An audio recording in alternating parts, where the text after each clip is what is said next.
И какво става, хора? В днешния епизод ще казваме по един факт за всеки броуър в играта. Да започваме с видеото. Първият ни герой, за който ще разгледаме, е Шели. Тя е разбойничка от Дивия Запад, която е попаднала в един град и шерифа на този град се е влюбил в нея. Шерифа на този град е, разбира се, Колт. Той държи рекорда за най-много скинове в играта. Бо е баща на Нита и той всъщност е участвал в едно племе и е бил най-добрият стрелец там. И казал на Нита, че всеки човек има собствено животно и разбира се, неговото животно е орела. На Нита животът е очевидно мечка и тя... Какво още да кажем за нея? Обича да спава. Дайнамайк е миньор, който толкова много обичал работата си. И виждате, той е много е весел и просто обожавал работата си. Поко е най-обикновен музикант от Мексико, само че когато умрял, неговата група се е разпаднала и той всъщност, като е бил жив, е имал група, която обикаляла от целия Мексико. И той като е умрял, групата се е разпаднала и в момента той пее, вярвайки да съживи групата си.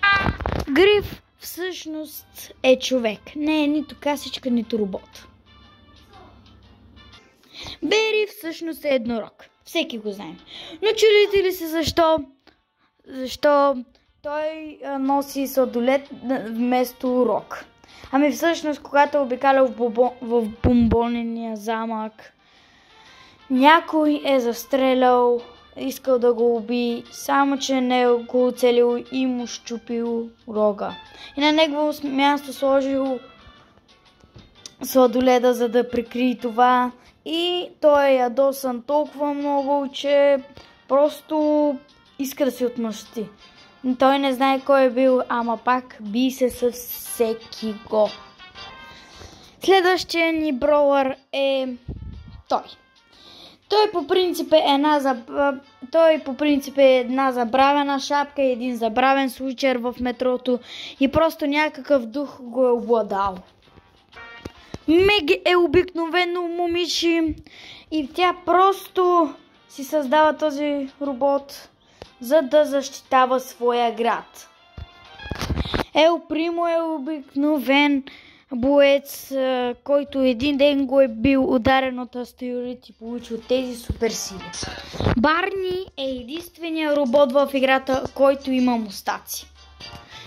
Ръвс е капитан на космически кораб и той е първото животно в Brawl Stars.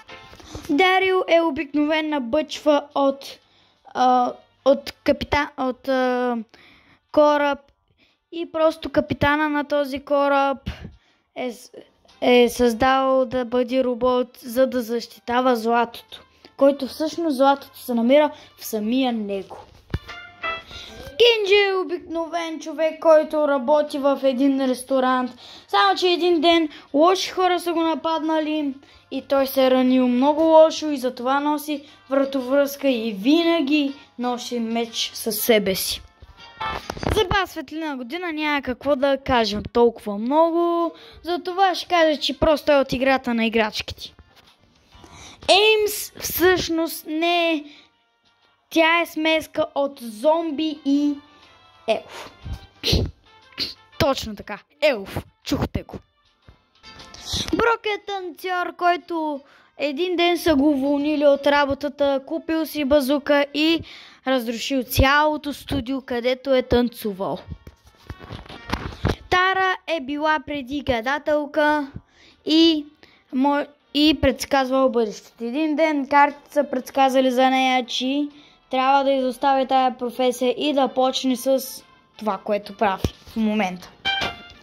Роза е стара жена, която толкова обича растенията, особено розата, че създала специално растение, което винаги да е с нея. Едгар е бил най-обикновен човек. Един ден просто почнал с простотиите.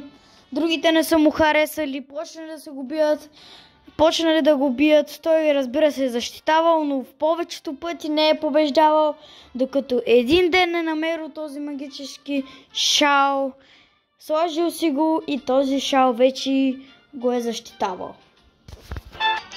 Стю е робот, който е създаден за каскади.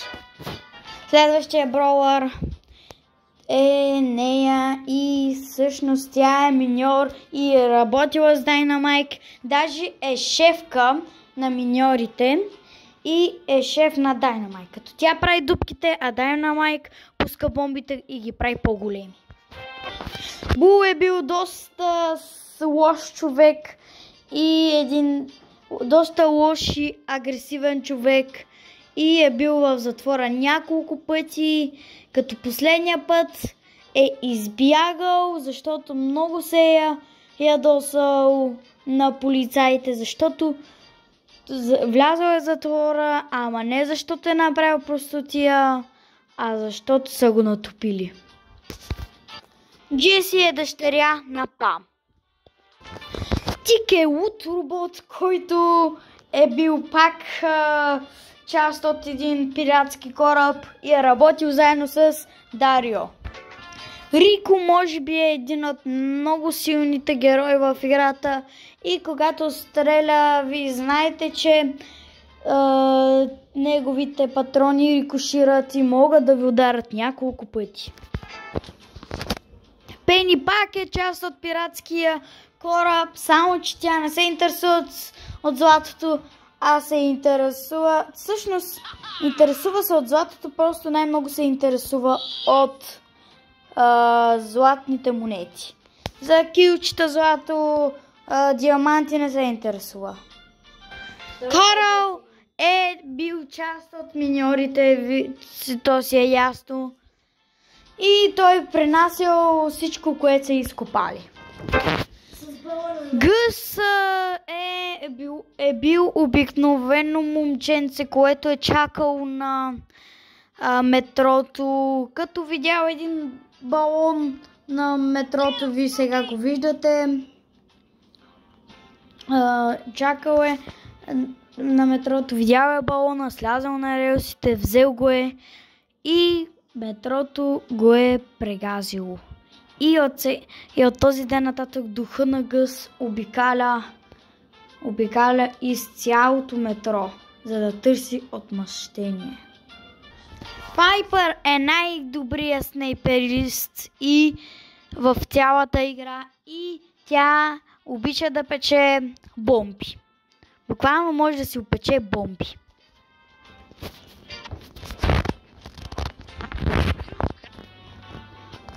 Така, както казвах, Пам създава Нани. Франк е базиран на Франкенщайн. Това е ясно. Биби е била от хората, които са дразнили Едгар. Представете ли си?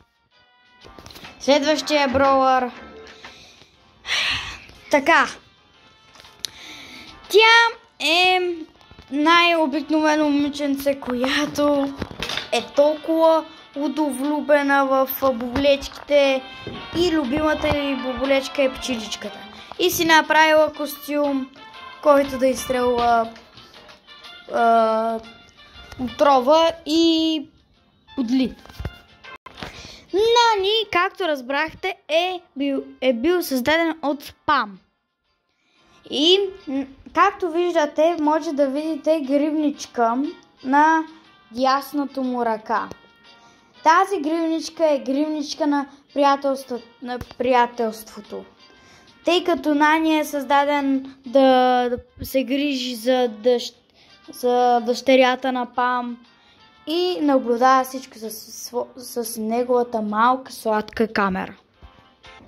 Следващия броулър е ето този и той се страхува от деца. Следващия броулър е тоя или тая, не съм сигурен мъж или жена е. Така и мисля, мъж или жена, не съм сигурен. Май е жена и това, както казвах, тя е съвсем нормално момиченце, което обича толкова много да се изстрелва от собствения си уред. Вие го виждате. И както виждате, си щупила зъба в един от опитите. Много хора така си мислят, ама всъщност историята е, че когато си го е правила това нещо, при тестов опит дали работи, тя се изстрела, сложила някаква топка, изстрела се, рикоширала е от едно дърво и я ударила по главата.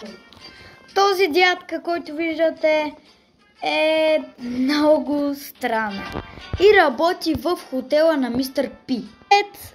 Колет е лудо влюбена в Спайк и има същите зъби като нея, Еймс. Само са малко по-различни, по-скоро малко по-малки. Следващия броуър е тая, която всъщност е много лоша разбойничка от Дивия Запад.